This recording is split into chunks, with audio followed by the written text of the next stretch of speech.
நம்ம நாடும் நாட்டு மக்களும் எதை நோக்கி பயணம் பண்ணிக்கிட்டு இருக்காங்கன்னே தெரியல. ரொம்ப வருத்தமாகவும் இருக்குது. என்ன விஷயம் அப்படின்னு பார்த்தீங்கன்னா, இன்றைக்கி ட்ரெண்டிங்காக நடந்துட்டு இருக்கக்கூடிய விஷயம், இன்றைக்கி எதிர்க்கட்சி தலைவராக இருக்கக்கூடிய ஐயா உதயநிதி அவர்களை வந்து அவதூறாக பேசினதா சொல்லி கைது பண்ணுறாங்க. கைது பண்ணுறதுக்கான ஒரு கட்டளையே தமிழ்நாடு அரசு மதிப்பிற்குரிய விஜய் ஐயா அவர்கள் வந்து சொல்லியிருக்காங்க. அப்படிங்கிறதுக்காண்டி அவங்கள கைது பண்ணுறதுக்கு தயாராக இருக்காங்க, கைது பண்ணியிருக்காங்க.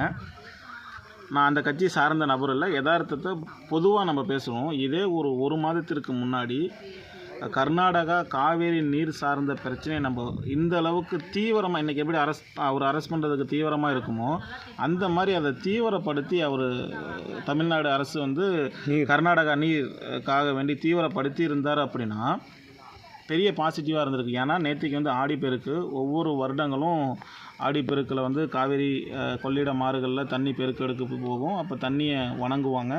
புதிதாக திருமணமான தம்பதிகள் சாஸ்திரம் சம்பிரதாயம் கடவுளை வேண்டுறது வணங்குறது அவங்களுடைய பிரார்த்தனை பண்ணுறதுக்கான ஒரு சூழல். அப்போது இந்த அரசு மக்களுக்கான அரசு, மாற்று கருத்தே கிடையாது. அப்போது இதற்கு முன்னாடி ஆண்ட ஒவ்வொரு அரசியல் தலைவர்களும் எப்படி வாழ்ந்துருக்காங்க அப்படின்னா, இன்றைக்கி 5 லட்சம் கோடி 6 லட்சம் கோடியாக இருக்குது, 6 8 ஆயிருக்கு, 8 10 ஆயிருச்சு, இப்போ 10 13 லட்சம் கோடியாக இருக்குது. இதற்கு முன்னாடி ஆண்டுட்டு போன அரசியல் தலைவர்கள் யாராவது ஏழையாக இருக்காங்களா? ஆனால் நாடு மட்டும் கடங்கார நாடாக இருக்குது. நாடு மட்டும் 13 லட்சம் கோடி கடனில் இருக்குதுன்னு சொல்கிறாங்க. இப்போ இந்த நாட்டு கடனை அடைக்கிறது யாருன்னா இந்த சாமானிய மக்கள்னு சொல்கிறாங்களே, ஏழை மக்கள்னு.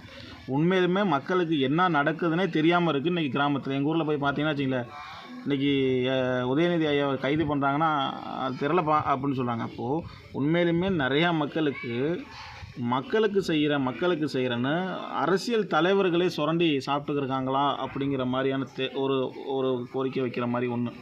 இன்னொன்று, இன்றைக்கி அவர் அரசியல் தலைவரை, எதிர்க்கட்சி தலைவரை அவர் கைது பண்ணுறான்னு தெரிஞ்ச உடனே ஒருத்தர் துணிச்சலாக தீ குளிக்கிறதுக்கு முயல்றாரு. தீ குளிக்கணும் அப்படிங்கிறது மண்ணெண்ணெயை ஊற்றிக்கிறதுக்கு தீப்பெட்டி எடுத்து கொடுத்தப்போ அவரோட குடும்பத்தையும் அவங்களோட பிள்ளைகளும் அவங்களோட அம்மா அப்பாவை நினச்சிருந்தாரா இந்த மாதிரியான சூழலுக்கு வருவாரா? இதே ஒரு மாதத்துக்கு முன்னாடி ஒற்றுமையாக இருந்தால், முக்கிய குறிப்பு ஒற்றுமையாக இருந்து இதே போராட்டத்தை காவேரி நதி நீர் சார்ந்த பிரச்சனைக்கு போராடி இருந்தோம் அப்படின்னா தண்ணி கொடுக்காமல் இருந்திருப்பாங்களா? ஒற்றை கருத்தோடு நம்ம இருந்திருந்தோம் அப்படின்னா தண்ணி கொடுக்காமல் இருந்திருப்பாங்களா? கண்டிப்பாக கொடுத்து தான் ஆகணும். ஏன்னா நம்ம நாட்டுடைய வாழ்வாதாரம், பொருளாதாரம் எல்லாமே விவசாயத்திலேருந்து தான் இருக்குது. ஏன்னா ஒரு 80 90 95 காலங்களில் வந்து 3 போகமும் விவசாயம் பண்ணியிருக்காங்க. அந்தளவுக்கு நீர் பெருக்கெடுத்து ஓடி இருக்குது. அந்த மாதிரியான காலகட்டத்தில் இன்றைக்கி தண்ணி இல்லாமல் வறண்டு போய் இருக்குது. ஆடிப்பெருக்கு கொண்டாட முடியாத வருத்தத்தில் மக்கள் இருக்காங்க அப்படின்னா அந்த மக்களுக்கு ஏற்ற அரசியலை தானே நீங்கள் பண்ணணும். இந்த அரசியலை வந்து உங்களுக்கான அரசியல் நீங்கள் பண்ணிக்கிட்டு இருக்கீங்களோ, அதாவது தலைவர்கள், அந்த அமைப்பாளர்கள், அந்த பேர் சொல்ல விரும்பல, அந்த மாதிரியான அவங்களுக்காக வேண்டி, சுயநலத்துக்காக வேண்டி அந்த கட்சியில் இவர் வந்து அடுத்த முதல்வர் ஆகிறதுக்கும், முதல்வருங்கிற இந்த கட்சி அடுத்தது தமிழக முதல்வராகவும், இப்போ இருக்கக்கூடிய கட்சி மீண்டும் நான் தமிழக முதல்வராக இருக்கணுங்கிறதுக்கான அந்த ஒரு காம்படிஷனில் தான் நடந்துக்கிட்டு இருக்கா? அப்போ மக்களுக்கு தேவையான அத்தியாவசியம் போய்கிட்டு இருக்கானா? கண்டிப்பாக போகலை. எங்கள் ஊர்லலாம் பார்த்தீங்கன்னா நாளைக்கு நான் முகநூலில் பதிவு பண்ணுறேன் பாருங்கள். அந்த அளவுக்கு மக்களுக்கு அரசியல்னால் என்னன்னே தெரியாமல் இருக்கக்கூடிய மக்கள்கிட்ட அரசியல் பண்ணி சூப்பராக சம்பாரிச்சிக்கிட்டு இருக்காங்க இன்றைக்கி. அப்போ அந்த சூழலை மாற்றணுன்னா நம்ம ஒற்றை கருத்தோடு இருக்கணும். இன்றைக்கி தமிழக எதிர்க்கட்சி தலைவரை அரெஸ்ட் பண்ண உடனே தீ குளிக்கிறார்ல, அதே மாதிரி எனக்கு தண்ணி கொடுக்கல, ஏன் தண்ணி கொடுக்கலன்னு தீர் குளிக்கிறதுக்கான முயலாம்ல. மக்கள் எல்லாம் ஒற்றை கருத்தோடு பயணிச்சிருக்கலாம்ல.